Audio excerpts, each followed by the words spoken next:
events and issues shaping our community. This is Comcast Newsmakers. When I discovered I had the chance to be on a Navy submarine for a day and a half, I couldn't pass up the opportunity. That's me in the background. I'm the producer for Comcast Newsmakers, and that's our photographer, Howard Atias.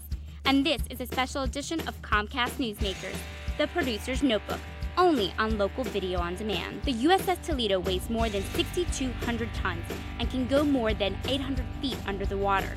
Naturally, when I saw the submarine pull into Port Canaveral, I was a little nervous, but nonetheless, very excited. Once inside, I could see space was not an option. Luckily for me, being the only gal on the ship, I was given an officer stateroom all to myself. Magic 102's former morning show host, Rick Shaw, had to ask the inevitable question. You are the only female on a submarine out in the middle of the ocean with 146 guys. What does that feel like? It feels absolutely amazing. Now, come on, you I like it. I like that I'm the only female. Yeah. And I feel kind of privileged because I have my own room. Yes, you and do. You got I have a suite. I have a suite. I have like a whole bedroom. So I think it's so awesome that they'd have me, a girl, come on the ship, and they treat me like any other person on this ship. Because there's twice I've walked in on people in the bathroom. I'm like, oh my gosh. Lieutenant Junior Grade Jeremy Saria and two other officers gave up their stateroom for me. I asked them to give us a tour. Stateroom's pretty small, as you can pretty readily see. We've got 3 racks, 1, 2, and 3. The engineer takes the middle rack because it's the easiest to access, and he's the senior man, so we don't fight him for it. I have the bottom rack down here. We have 2 chairs, 2 desks, and inside the desks, we stow extra paperwork, as well as a laptop computer and a safe. We have a sink with running water, and empty it out just by flipping it up. Next, my photographer and I head up to the bridge, but safety first. I'm going up to the bridge. This is a safety harness. You have the tether line that you have to tether to the D-ring at the top of the bridge to keep you from falling off, and then we also have the second line, which is if you did fall off and you're hanging from the tether, it gives the other personnel topside something to grab onto to bring you back up in the bridge. I faced my fear of heights. I strapped on the harness and went topside. But it was well worth it. The view was incredible.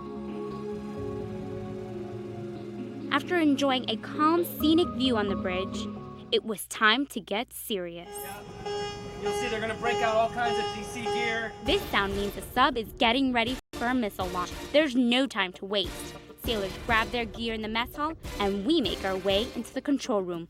Once inside, the room is action-packed. As a strike officer, my main focus is going to look at the mission, make sure that we've planned it properly, make sure we've assigned it to the right type of missile, make sure that the timing is correct. Before the crew launches a missile, it goes through a number of departments.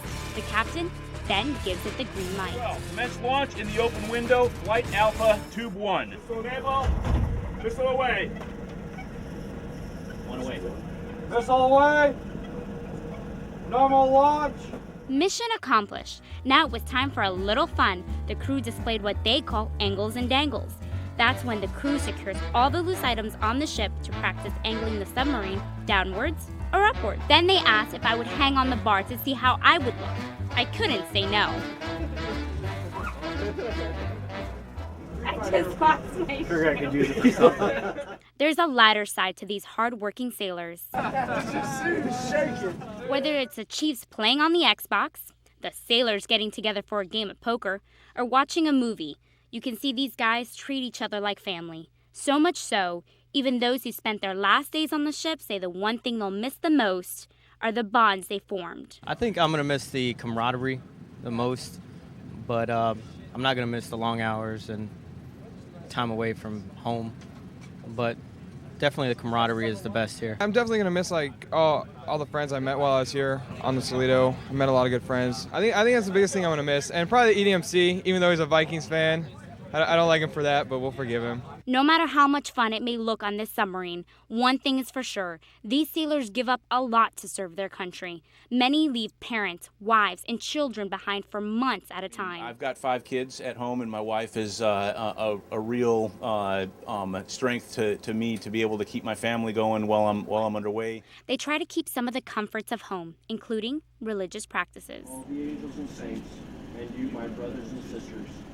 Not only do these men volunteer to be in the Navy, but they also volunteer to become a submariner, a duty that deserves the utmost respect. You can find more behind-the-scenes pictures of the USS Toledo on Facebook. Look us up under Comcast Newsmakers South Florida. This is a special edition of Comcast Newsmakers for local video on demand. I'm Michelle Benavent.